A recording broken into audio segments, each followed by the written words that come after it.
وأشهد أن لا إله إلا الله وأشهد أن محمدا عبده ورسوله أما بعد فأعوذ بالله من الشيطان الرجيم بسم الله الرحمن الرحيم يا أيها الناس اتقوا ربكم الذي خلقكم من نفس واحدة وخلق منها زوجها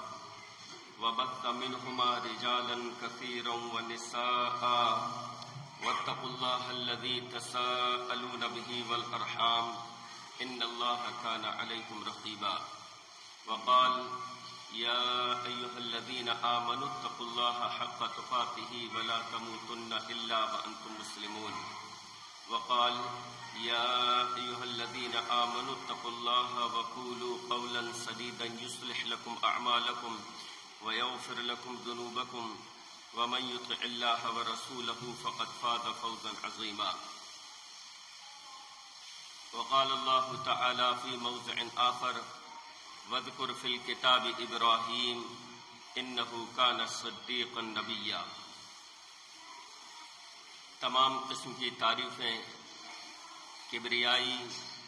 بڑائی، حمد و ثنا، رکوع اور سجدے تمام کے تمام اس اللہ وحدہ لا شریک کے لیے ہے جس کا کوئی شریک نہیں، جس کے سوا کوئی عبادت کے لائق نہیں، جو تمام جہانوں کا، پوری کائنات کا پیدا کرنے والا ہے، اور انگنت بے انتہا بے شمار درود و سلام نازل ہو سید المرسلین رحمت للعالمین جناب محمد الرسول اللہ صلی اللہ علیہ وسلم پر۔ اللہ رب العالمین کو سب سے محبوب اور پیاری چیز جو ہے وہ یہ ہے کہ اس روئے زمین پر صرف اور صرف اللہ رب العالمین کی عبادت کی جائے، صرف اور صرف اللہ رب العالمین کو اپنا معبود تسلیم کیا جائے، اور اللہ رب العالمین کو سب سے زیادہ غصہ جس چیز پر آتا ہے، سب سے زیادہ نفرت جس چیز سے ہے، وہ یہ کہ اس روئے زمین پر اللہ رب العالمین کے علاوہ کسی اور کو معبود مانا جائے۔ اب وہ معبود چاہے ذی روح ہو یا غیر ذی روح، ذی روح کا مطلب کہ جس میں جان ہوتی ہے، روح والا ہو، یا بے جان کوئی چیز ہو، اگر اس کو بھی الہ مانا جائے، معبود مانا جائے، اور معبود مان کر اس کے سامنے جھکا جائے، اس کے سامنے اس کی عبادت کی جائے، اس کی پرستش کی جائے، اس کی پوجا کی جائے، تو اللہ رب العالمین کو اس چیز سے سب سے زیادہ نفرت ہے، اور یہ عمل اللہ کی نگاہوں میں سب سے زیادہ مبغوض ہے۔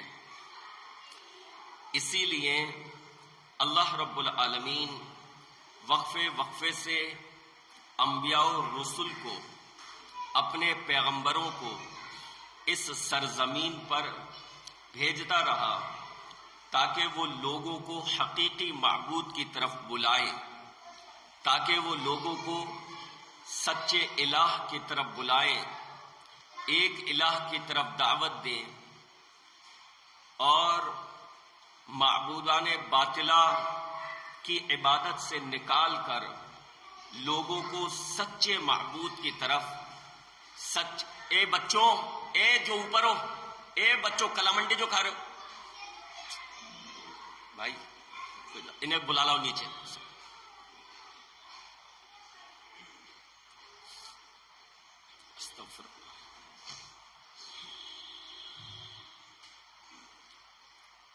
اللہ رب العالمین وقفے سے انبیاء اور رسل کو اس زمین پر بھیجتا رہا تاکہ وہ لوگوں کو جھوٹے معبودوں سے نکال کر، ان کی پرستش سے نکال کر سچے معبود کی طرف ان کو لے کر آئیں، سچے خدا اور سچے الہ کی طرف اس کو لے کر آئیں۔ انبیاء و رسولوں کا سب سے بڑا کام ہی یہ تھا کہ لوگوں کی رہنمائی اس طرف کی جائے کہ سچا الہ کون ہے، سچا معبود کون ہے، کیونکہ انسان فطری طور پر خدا کو تو تسلیم کرتا ہے، معبود کو تو مانتا ہے، فطری طور پر فطرت اس کی یہ کہتی ہے کہ اس جہان کو پیدا کرنے والا کوئی نہ کوئی ہونا چاہیے، ان جہانوں کو پیدا کرنے والا کوئی نہ کوئی ہے۔ فطری طور پر انسان اس چیز کو تسلیم کرتا ہے۔ بہت کم لوگ ایسے ہوں گے جو خدا کو تسلیم نہ کرتے ہوں، جو اس کائنات کے بارے میں یہ تصور رکھتے ہوں کہ یہ کائنات خود بخود وجود میں آ گئی ہے یا خود بخود یہ کائنات پیدا ہو گئی ہے۔ ایسے کم عقل لوگ، فطرت کے خلاف لوگ بہت کم ہوں گے۔ زیادہ تر لوگ اس بات کو تسلیم کرتے ہیں کہ اس کائنات کا پیدا کرنے والا کوئی نہ کوئی ہے، اس کائنات کو بنانے والا اس کائنات کو بنانے والا معبود ہے۔ لیکن یہ سمجھنے کے باوجود تمام لوگ صحیح معبود تک نہیں پہنچ پاتے۔ یعنی انہوں نے ایک سوچ تو بنا لی، ایک فکر تو بنا لی کہ یہ کائنات خود بخود وجود میں نہیں آ سکتی، لیکن اس کے باوجود وہ صحیح معبود تک نہیں پہنچ پاتے۔ لہذا ان کے جو فطری تقاضے ہیں، ان کی جو فطرت ہے جو ان سے مطالبہ کرتی ہے کہ کسی کو معبود تسلیم کیا جائے، کسی کے سامنے جھکا جائے، کسی کو اپنا الہ، اپنا خدا تصور کیا جائے، ان کی یہ فطرت جب ان سے تقاضا کرتی ہے تو وہ معبود کی تلاش میں کبھی کسی درخت کو اپنا معبود مان لیتے ہیں، کبھی کسی پتھر کو اپنا خدا مان لیتے ہیں، کبھی کسی جانور کو اپنا خدا تسلیم کر لیتے ہیں، اور کبھی بے جان چیزوں کو، پتھروں کو اپنا خدا اور اپنا معبود تسلیم کر لیتے ہیں، اور پھر ان کو اپنا معبود مان کر اس کائنات کا پیدا کرنے والا سمجھ کر ان کے سامنے سجدے کرتے ہیں، ان کی عبادت کرتے ہیں، ان کی پوجا کرتے ہیں۔ لہذا کبھی انبیاء اور رسول کو سجدے کیے گئے، کبھی درختوں کی عبادت کی گئی، تو کبھی پتھروں کو پوجا جانے لگا۔ لہذا اللہ رب العالمین نے انبیاء اور رسولوں کا سلسلہ جاری فرمایا، انبیاء اور رسولوں کو بھیجا جنہوں نے آ کر لوگوں کے سامنے یہ دعوت دی کہ دیکھو، معبود جو ہے اس کائنات کا پیدا کرنے والا وہ ہے جس کی نہ کوئی تصویر ہے، جس کی نہ کوئی مورتی ہے، جس کا نہ کوئی مجسمہ ہے، بلکہ وہ الہ ایسا ہے جو اس پوری کائنات کا پیدا کرنے والا ہے۔ نہ اس کو نیند آتی ہے، نہ اس کو اونگ آتی ہے، نہ اس کے ماں باپ ہیں، نہ اس کی اولاد ہے۔ اسی سلسلے کی کڑی حضرت ابراہیم علیہ السلام، اسی سلسلے کی کڑی حضرت ابراہیم علیہ السلام اللہ رب العالمین کے منتخب کردہ پیغمبر جب اس دنیا میں آنکھیں کھولتے ہیں تو ابراہیم علیہ السلام یہ دیکھتے ہیں کہ وہ جس سماج میں ان کا اٹھان ہوا ہے، جو ان کا معاشرہ ہے، جو ان کا کنبہ قبیلہ ہے، جو ان کے علاقے کے لوگ ہیں، بلکہ جو ان کا باپ ہے، وہ پتھروں کی عبادت کرتے ہیں، وہ پتھروں کے سامنے جھکتے ہیں، وہ پتھروں کو اپنا خدا تسلیم کرتے ہیں۔ بلکہ حضرت ابراہیم علیہ السلام نے دیکھا کہ ان کا باپ خود پتھروں کو تراشتا ہے، سنوارتا ہے،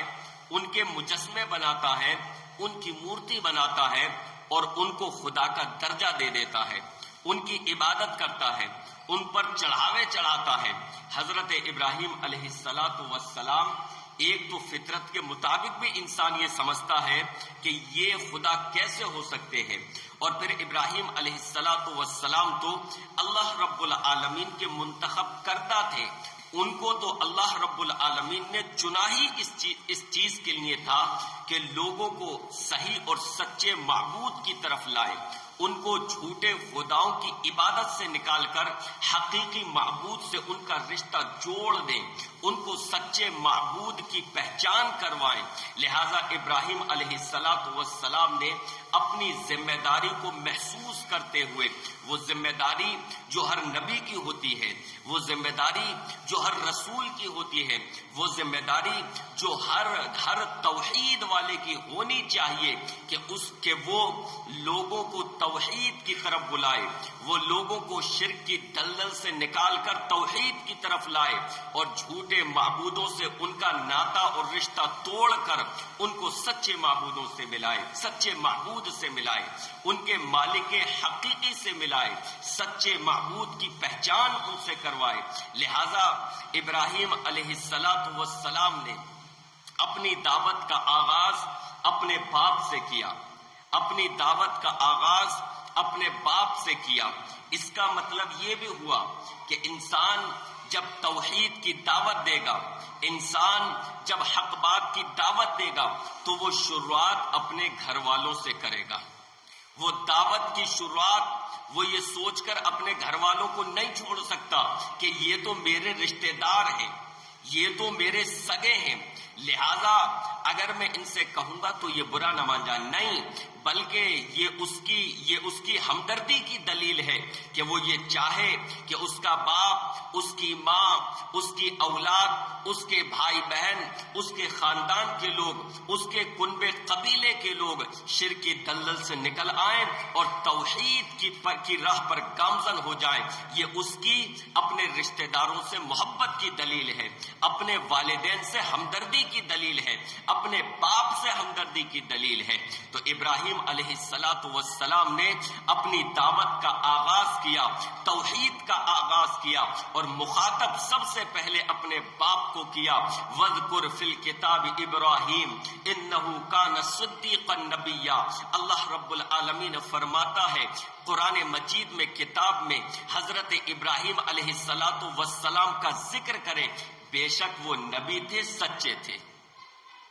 اذ قال لأبيه يا أبت لم تعبد ما لا يسمع ولا يبصر ولا يغني عنك شيئا يا أبت إني قد جاءني من العلم ما لم يأتك فاتبعني أهدك صراطا سويا يا أبت لا تعبد الشيطان إن الشيطان كان للرحمن عصيا يا أبت إني اخاف ان يمسك عذاب من الرحمن فتكون للشيطان وليا۔ امام الموحدین، سید الموحدین حضرت ابراہیم علیہ السلام کا پہلا خطاب، حضرت ابراہیم علیہ السلام کی پہلی تقریر اپنے والد کے سامنے توحید کے موضوع پر حضرت ابراہیم علیہ السلام کا پہلا خطاب، پہلی تقریر، جس میں نہ بات اشاروں کنایوں میں کی گئی، نہ لگی لپٹی بات کہی گئی، نہ گول مول انداز اختیار کیا گیا، بلکہ ابراہیم علیہ السلام کا اپنے باپ کے سامنے توحید کے موضوع پر جو پہلا خطاب ہوا، وہ ایک دم واضح، ایک دم صاف، ایک دم واضح، ایک دم کھلا ہوا اور صاف۔ اس سے یہ بھی پتا چلا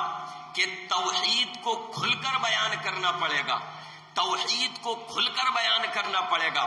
اسی وجہ سے اللہ رب العزت نے قرآن مجید میں توحید کے تعلق سے جب گفتگو کی ہے تو کسی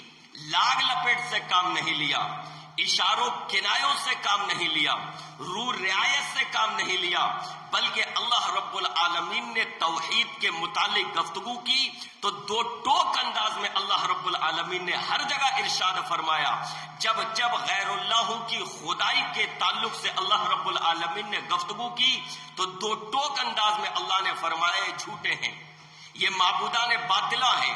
یہ الہ نہیں ہے، یہ عبادت کے لائق نہیں ہے، یہ خدا نہیں ہو سکتے۔ اللہ رب العالمین نے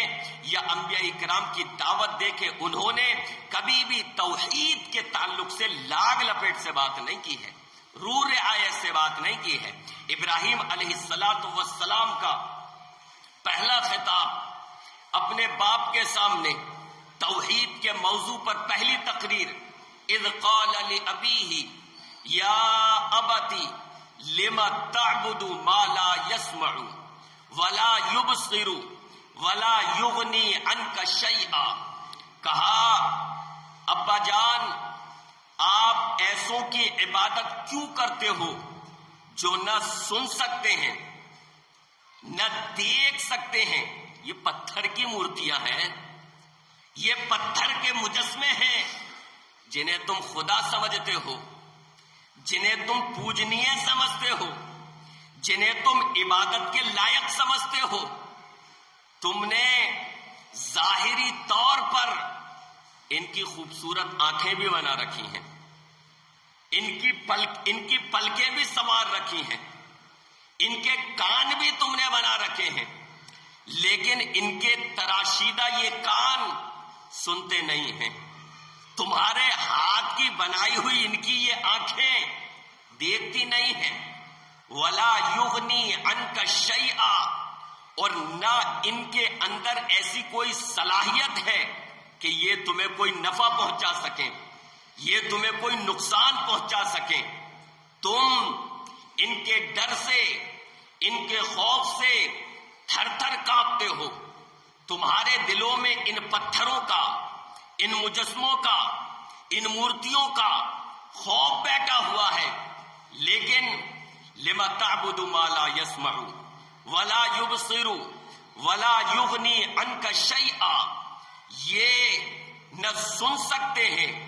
نہ دیکھ سکتے ہیں، اور اے میرے ابا جان نہ یہ آپ کے کسی کام آ سکتے ہیں۔ یا ابتی انی قد جاءنی من العلم ما لم یأتک فاتبعنی اہدک صراطا سویا۔ ابا جان اب تک آپ تک حق کی روشنی پہنچی نہیں، توحید کی کرنوں نے ابھی تک آپ کے سامنے روشنی پیش نہیں کی ہے، حق ابھی تک آپ کے سامنے بیان کیا ہی نہیں گیا ہے۔ ابھی تک آپ اندھیرے میں تھے، ابھی تک آپ ظلمتوں میں تھے۔ اب میرے پاس جو علم موجود ہے وہ ایسا علم ہے جو آپ کو توحید سے روشناس کروائے گا، جو آپ کو حقیقی الہ سے ملائے گا، آپ کو سچے خدا کی پہچان کروائے گا۔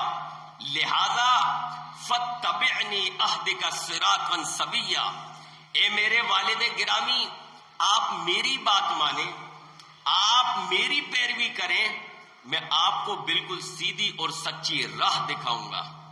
میں آپ کو بالکل سچے معبود تک پہنچاؤں گا، میں آپ کو حقیقی معبود اور حقیقی خدا جو سچا الہ ہے، جو سچا معبود ہے، اس کی پہچان کرواؤں گا۔ یا ابت انی قد جاءنی من العلم ما لم یأتک فاتبعنی اہدک صراطا سویا۔ یا ابتی، اے میرے ابا جان، لا تعبد الشیطان ان الشیطان کان للرحمن عصیا، آپ شیطان کی پرستش نہ کریں۔ حضرت ابراہیم علیہ السلام نے یہ کیوں کہا کہ آپ شیطان کی پرستش نہ کریں؟ کیونکہ اللہ کو چھوڑ کر غیر اللہ کی عبادت کرنا یہ شیطان کی ہی عبادت کرنا ہے، کیونکہ شیطان کی سب سے بڑی آرزو اور خواہش یہ ہے کہ انسان حقیقی الہ کی عبادت نہ کر کے، سچے خدا کی عبادت نہ کر کے معبودان باطلہ کی پرستش کرے، معبودان باطلہ کی عبادت کرے۔ شیطان کی یہ کوشش ہے، لہٰذا وہ اس کے لیے بھاگ دوڑ کرتا ہے، اس کے لیے وہ انسان کو بہکاتا ہے۔ لہٰذا ان کی عبادت کرنا دراصل شیطان کی عبادت کرنا ہے۔ اور ابراہیم علیہ السلام نے ایک بات اور کہی، یا ابتی انی اخاف ان یمسک عذاب من الرحمن فتکون للشیطان ولیا، کہا ابا جان کہیں ایسا نہ ہو، مجھے یہ خوف ہے کہ کہیں ایسا نہ ہو کہ ان یمسک عذاب من الرحمن، وہ اللہ جو رحمان ہے، وہ اللہ جو رحیم ہے، جس کی صفت ہے رحم کرنا، اس اللہ کا عذاب آپ پر آ جائے۔ صفت تو اس کی رحم کرنا ہے، وہ دیالو ہے، وہ رحم کرنا چاہتا ہے، لیکن شرک یہ اتنا بڑا جرم ہے روئے زمین کا، اللہ کے علاوہ کے سامنے جھکنا یہ اتنا بڑا جرم ہے کہ یہ اللہ کے عذاب کو دعوت دیتا ہے، یہ اللہ کے غضب کو جوش میں لاتا ہے۔ لہذا وہ رحمان ہونے کے باوجود، وہ رحیم ہونے کے باوجود کہیں ایسا نہ ہو کہ آپ کے شرک کے نتیجے میں آپ پر عذاب نازل فرما دے۔ اور تاریخ بیان کرتی ہے، امتوں کی جو تاریخ ہے وہ ہمیں بتلاتی ہے کہ اللہ رب العالمین نے اس شرک کے نتیجے میں کتنے لوگوں کو صفحہ ہستی سے مٹا دیا۔ اللہ رب العالمین نے کتنی امتوں پر طوفان بھیج کر ان کو تہس نہس کر ڈالا، آسمان سے پتھروں کی بارش برسا دی، زمین سے پانی کے طوفان ابال کر ان کو غرق آب کر دیا، ان کو ڈبو دیا، ان پر تیز و تند ہوائیں چلا دی۔ اللہ رب العالمین نے کتنی امتوں کو اس شرک کے نتیجے میں صفحہ ہستی سے مٹا ڈالا۔ یہ تو جناب محمد الرسول اللہ صلی اللہ علیہ وسلم کی امت کی خصوصیت ہے۔ امت دو طرح کی ہوتی ہے، ایک امت وہ کہ جو ایمان لائی ہے، وہ امت وہ ایجابیہ ہے، ایسی امت جس نے نبی علیہ السلام کی دعوت کو قبول کیا، اور دوسرے وہ لوگ وہ بھی امت ہی کا حصہ ہے، لیکن وہ اللہ کے نبی پر ایمان نہیں لائے، لیکن ایک اصول کے مطابق آئیں گے امت ہی میں، لیکن ایمان نہیں لائے تو وہ جہنم کا ایندھن بنیں گے۔ تو یہ نبی علیہ السلام کی امت کی خصوصیت ہے، اور اللہ رب العالمین کی طرف سے یہ وعدہ ہے کہ اس امت پر اللہ رب العالمین اجتماعی عذاب نازل نہیں فرمائے گا کہ ان سب کو زمین سے ختم کر دے، نہیں، کیونکہ اب یہ آخری امت ہے، اور ہمارے نبی جناب محمد الرسول اللہ صلی اللہ علیہ وسلم آخری رسول ہیں۔ لہٰذا اب اللہ رب العالمین شرک کے نتیجے میں صفحہ ہستی سے تو نہیں مٹائے گا، اجتماعی عذاب تو نازل نہیں کرے گا۔ پہلے کیونکہ نبیوں کا سلسلہ جاری تھا، اللہ کو اور انبیاء بھیجنے تھے، اور لوگوں ایک سلسلہ چلنا تھا، تو اللہ رب العالمین نے بہت ساری امتوں کو ان کے شرک کے نتیجے میں صفحہ ہستی سے مٹا دیا، اس شرک کے نتیجے۔ لیکن اس امت کو اللہ نہیں مٹائے گا، اللہ رب العالمین انہیں ڈھیل دے گا۔ جو لوگ ایمان قبول کرتے ہیں، اسلام قبول کرتے ہیں، یا اسلام والے ہیں، ایک اللہ پر، رسول پر ایمان لانے والے ہیں، توحید کو ماننے والے ہیں، اللہ رب العالمین روز محشر ان کو جہنم سے نجات دے گا۔ اور جو لوگ ایک اللہ پر ایمان لانے والے نہیں ہیں، اللہ رب العالمین ان کو جہنم میں ڈال دے گا۔ دنیا میں عذاب اجتماعی نہیں دے گا، لیکن آخرت میں عذاب ضرور دے گا۔ تو یہ تو امت محمدیہ کی خصوصیت ہے۔ لیکن اس امت کے علاوہ پہلے نبیوں میں، پہلی امتوں میں اللہ رب العالمین نے شرک کے نتیجے میں کتنی امتوں کو صفحہ ہستی سے مٹا دیا، کتنے لوگوں کو پر عذاب نازل کر کے اللہ رب العالمین نے ان کے نام و نشان مٹا دیے۔ بلکہ اللہ رب العالمین نے قرآن مجید میں مثالیں پیش کی کہ ان کی بستیوں کو دیکھو، ان کی بستیوں پر نگاہ ڈالو اور دیکھو کہ جھٹلانے والوں کا کیا انجام ہوا، دیکھو ہم کو جھٹلانے والوں کا کیا انجام ہوا۔ تو حضرت ابراہیم علیہ السلام نے وہی چیز کہا ابا جان مجھے یہ خوف ہے کہ کہیں ایسا نہ ہو کہ آپ پر اس رحمان کا عذاب آ جائے جس کی صفت ہے دیا کرنا، جس کی صفت ہے رحم کرنا، اپنے بندوں سے رحم کرنا جس کی صفت ہے، وہ تم پر عذاب نازل نہ فرما دے کہیں، کیونکہ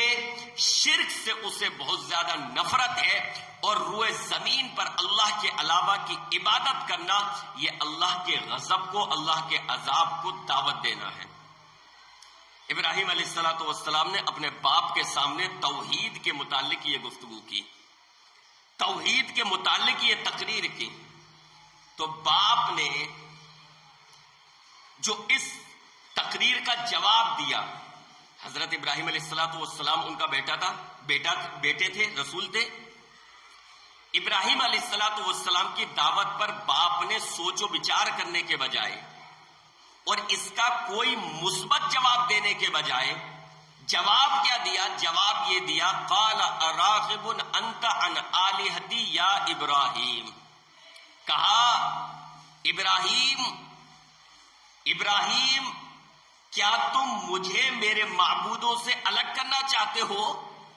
اراغب انت عن آلہتی یا ابراہیم، تمہاری منشا جو ہے، تمہاری سوچ جو ہے وہ یہ ہے کہ میں اپنے معبودوں کی عبادت کرنا چھوڑ دوں اور تمہارے معبود کی عبادت کرنے لگوں۔ تم یہ چاہتے ہو کہ جسے تم خدا مانتے ہو، جسے تم الہ مانتے ہو، میں اس کی عبادت کروں، اور جسے میں خدا مانتا ہوں، جنہیں میں معبود مانتا ہوں، ان کی تم عبادت نہ کرو۔ یہ چاہتے ہو تم میرے معبودوں سے میرا رشتہ اور تعلق ٹوٹ جائے۔ اراغب انت عن آلہتی یا ابراہیم، یہ ایسا وسوسہ ہے جو اکثر شیطان لوگوں کے ذہنوں میں، لوگوں کے دل و دماغ میں ڈالتا ہے، ورنہ اگر وہ سچائی کی تلاش کریں، اگر وہ غور و فکر کریں کہ کیا اس کی دعوت میں سچائی ہے یا نہیں، ان کی باتوں میں وزن ہے یا نہیں، یہ جو باتیں کہتے ہیں کہ یہ پتھر عبادت کے لائق نہیں ہیں، یہ پتھر خدا ہونے کی صفت نہیں رکھتے، یہ خدا نہیں ہو سکتے، ان کی عبادت نہیں کرنی چاہیے، ان کے سامنے نہیں جھکنا چاہیے، یہ نفع اور نقصان کا اختیار نہیں رکھتے ہیں، یہ خود اپنی حفاظت نہیں کر سکتے، یہ تمہاری حفاظت کیا کریں گے؟ اگر اس چیز پر دنیا کے انسان غور و فکر کریں تو انشاءاللہ ان کا ذہن اس چیز کو قبول کرے گا کہ اسلام والوں کی جو یہ دعوت ہے یہ بالکل صحیح ہے، ان کا جو یہ نظریہ ہے، ان کا جو یہ عقیدہ ہے، ان کے مذہب میں جو یہ بات کہی گئی ہے یہ بالکل ٹھیک ہے کہ بھئی پتھر خدا کیسے ہو سکتے ہیں، پتھروں کے سامنے کیسے جھکا جا سکتا ہے؟ جو چیزیں تھوڑی دیر پہلے پتھر تھیں ان کو تراشا ہم نے اپنے ہاتھوں سے، سنوارا ہم نے اپنے ہاتھوں سے، ہم نے ان کا مجسمہ بنایا، ہم نے ان کی مورتی بنائی، ہم نے ان کی آنکھیں بنائی، ہم نے ان کے کان بنائے۔ یہ کیسے ہو سکتا ہے کہ وہ چیز جو پتھر تھی، جس کی حیثیت پتھر ہی کی تھی، اب وہ خدا بن جائے؟ ایک بس اس کا فارمیٹ چینج ہو جائے کہ پتھر سے وہ مورتی کی شکل میں یا مجسمے کی شکل میں آ گئی، تو اس کا یہ فارمیٹ چینج ہو گیا، تو صرف اس کی تبدیلی سے کیا وہ پتھر اب خدا بن جائے گا؟ اگر اس بات پر غور و فکر کرے دنیا کے انسان تو ان کی سمجھ میں یہ بات آ جائے گی، لیکن تعصب و ہٹ دھرمی، بات کو نہ ماننے کا مزاج، اپنے مذہب پر ڈٹے رہنے کا مزاج، باپ دادا کے دین کو، راستے کو نہ چھوڑنے کا مزاج ان کو اس چیز پر ابھارتا ہے کہ ان کی فطرت، ان کا نیچر ان سے جس چیز کا مطالبہ کرتا ہے اور ان کے دل پر دستک دیتا ہے اور ان کے دماغ کو سوچنے پر مجبور کرتا ہے، غور و فکر کرنے پر مجبور کرتا ہے، وہ اسے جھٹلا دے، وہ اس حقیقت کو جھٹلا دے اور اپنے ان خیالات کو دل سے نکال دے۔ ورنہ تنہائی میں اگر غور کرتے ہو تو یہ باتیں ضرور آتی ہوں گی، لیکن وہی چیز نہ ماننے کا مزاج، ہٹ دھرمی، تعصب، نفرت ہے نا، یہ چیزیں انسان کو حق بات کو قبول کرنے سے روکتی ہیں۔ تو ابراہیم علیہ السلام کے باپ نے بھی یہی کہا، اراغب انت عن آلہتی یا ابراہیم، اے ابراہیم کیا تم مجھے میرے معبودوں سے الگ کرنا چاہتے ہو؟ سنو، لأرجمنک وہجرنی ملیا، اے ابراہیم اگر تم اپنی دعوت سے باز نہیں آئے، اگر تم نے میرے معبودوں کو جھوٹا کہنے سے اپنے آپ کو نہیں روکا تو میں تمہیں پتھروں سے مار مار کے ہلاک کر دوں گا، میں تمہاری جان لے لوں گا، اور یا پھر تم مجھے میرے حال پر چھوڑ دو۔ مجھے ضرورت نہیں تمہاری اس دعوت توحید کی، میں تمہیں اس کی پاداش میں، اس دعوت توحید کی پاداش میں تمہاری جان بھی لے سکتا ہوں، تمہیں پتھروں سے مار کر ہلاک کر سکتا ہوں، یا پھر مجھے میرے حال پر چھوڑ دو اور تم میرے گھر سے ہی نکل جاؤ۔ تمہارا میرا کوئی، یہ تاریخ رہی ہے، یہ تاریخ رہی ہے کہ اہل توحید نے جب توحید کی دعوت پیش کی ہے تو اس راہ میں ان کو مشکلات آتی ہیں۔ جس نے بھی جم غفیر کے سامنے کھڑے ہو کر، جس نے بھی اجتماعات میں کھڑے ہو کر یہ دعوت پیش کی کہ الہ ایک ہے، معبود ایک ہے، اور جس نے بھی اس دعوت کے کاز کو آگے بڑھایا اور اسٹیج سجائے اور اس طرح کا مشن چلایا کہ لوگوں کو ایک معبود کی طرف لایا جائے، توحید کی طرف لایا جائے، اس پر مشکلات آتی ہے۔ اس کو دیش سے نکال دیا جائے گا، اس پر جھوٹے الزامات لگائے جائیں گے، اس کے بارے میں ایسی باتیں کہی جائیں گی جو اس میں ہے ہی نہیں، اس کو مجبور کر دیا جائے گا ہجرت کرنے پر، ملک چھوڑنے پر، اس کو ملک بدر کر دیا جائے گا، کیونکہ اندیشہ ہے، کیونکہ معلوم ہے کہ اس کی بات میں وزن ہوتا ہے۔ ان کی جو دعوت ہے، ان کا جو نظریہ ہے وہ ایسا ہے کہ جس کو عام آدمی تسلیم کرے گا، کیونکہ نیچر اس کو قبول کرتی ہے، فطرت اس کو ایکسپٹ کرتی ہے، لہذا یہ جو باتیں کرتے ہیں وہ لوجیکلی کرتے ہیں، لہذا اگر ان پر قدغن نہیں لگایا گیا، اگر ان کو نہیں روکا گیا تو کہیں ایسا نہ ہو کہ ان کو مذہب کو قبول کرنے والوں کی تعداد بڑھ جائے، اور اس قدر بڑھ جائے کہ آنے والے زمانے میں ہر طرف اسلام ہی کی کرنیں دکھائی دے رہی ہوں، ہر طرف اسلام ہی دکھ رہا ہو۔ لہذا یہ سوچ کر ایسے لوگوں کو ہمیشہ ستایا گیا، ایسے لوگوں کو دھمکایا گیا، ایسے لوگوں کی دعوت پر روک لگائی گئی، ایسے لوگوں پر ظلم و ستم ڈھائے گئے کہ جو توحید کی دعوت دیتے ہیں، جو لوگوں پر اثر انداز ہوتے ہیں، جو لوگوں کے ایک معبود کی طرف یا کنورٹ ہونے کا سبب بنتے ہیں، ریزن بنتے ہیں، وہ بھی صرف ایک دھرم کی طرف، باقی کسی بھی طرف جاؤ کوئی مسئلہ نہیں، ادھر سے چھوڑ کر ادھر جاؤ تو ویلکم ہے، گھر واپسی ہے، لیکن ادھر سے ادھر آؤ تو ہلچل مچ جاتی ہے۔ تو ایسے لوگوں کو ہمیشہ ٹارگٹ کیا گیا۔ ابراہیم علیہ السلام کے باپ نے بھی یہی کہا، لَأَرْجُمَنَّكَ وَهْجُرْنِي مَلِيًّا، ابراہیم میں تمہیں پتھروں سے مار مار کر ہلاک کر دوں گا، میں تمہاری جان لے لوں گا، یا پھر تم اپنی اس دعوت سے، اپنی اس توحید سے باز آ جاؤ اور میرا گھر چھوڑ دو، میرے یہاں تمہارے لیے کوئی جگہ نہیں ہے۔ تو ابراہیم علیہ السلام کی طرف سے یہ جواب میرے بھائیوں مل گیا۔ اب آگے ابراہیم علیہ السلام کے باپ کی طرف سے یہ جواب مل گیا، اور پھر ابراہیم علیہ السلام نے اپنے باپ کا گھر بھی چھوڑ دیا۔ اس سے یہ پتہ چلا انبیاء اور رسل کا طریقہ ہی یہ تھا کہ انہوں نے توحید کی راہ میں ہر طرح کی قربانی پیش کی ہے، لہذا ابراہیم علیہ السلام نے توحید کی راہ میں اپنے گھر کو چھوڑنا گوارا کر لیا اور کہا، السلام علیکم ساستغفر لک ربی، میں پھر بھی اپنے رب سے آپ کی بخشش کے لیے دعا کروں گا۔ تب تک حضرت ابراہیم علیہ السلام کو اللہ نے یہ نہیں کہا تھا کہ آپ اپنے باپ کے لیے بخشش کی دعا نہیں کر سکتے، کہا ٹھیک ہے میں بخشش کی دعا کروں گا، شاید اللہ آپ کو معاف کر دے۔ یہ کہہ کر ابراہیم علیہ السلام نے اپنے باپ کا گھر چھوڑ دیا۔ اب آگے کی کہانی، آگے کی سٹوری کیا شروع ہوتی ہے انشاءاللہ العزیز اگلے جمعے میں آپ کے سامنے بیان کیا جائے گا۔ ابراہیم علیہ السلام کی سیرت، ابراہیم علیہ السلام کی زندگی کا اگلا حصہ کہ اب ابراہیم علیہ السلام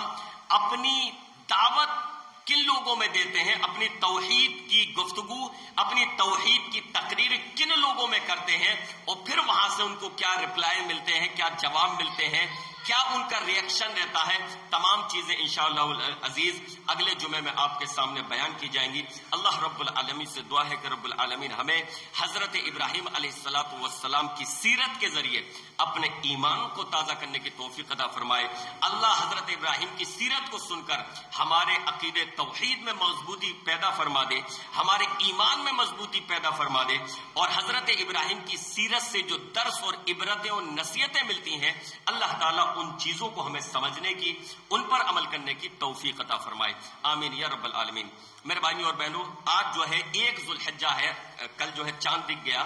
تو آج جو ہے چاند کی 1 تاریخ ہے۔ جن لوگوں کا قربانی کا ارادہ ہو، اللہ کے نبی علیہ السلام نے ان لوگوں کے تعلق سے ارشاد فرمایا کہ جب تم میں سے کوئی شخص قربانی کا ارادہ کرے تو وہ اپنے ناخن اور بال وغیرہ کاٹنے سے رکا رہے۔ تو جن کا قربانی کا ارادہ ہے ان پر یہ پابندی ہے کہ وہ، صحیح مسلم کی حدیث ہے، تو ان پر یہ پابندی ہے کہ وہ اپنے ناخن اور بال وغیرہ نہ تراشیں۔ چاند دیکھنے سے پہلے تراش سکتے تھے، اب چاند رات دکھ گیا، اب جو ہے قربانی کے کرنے تک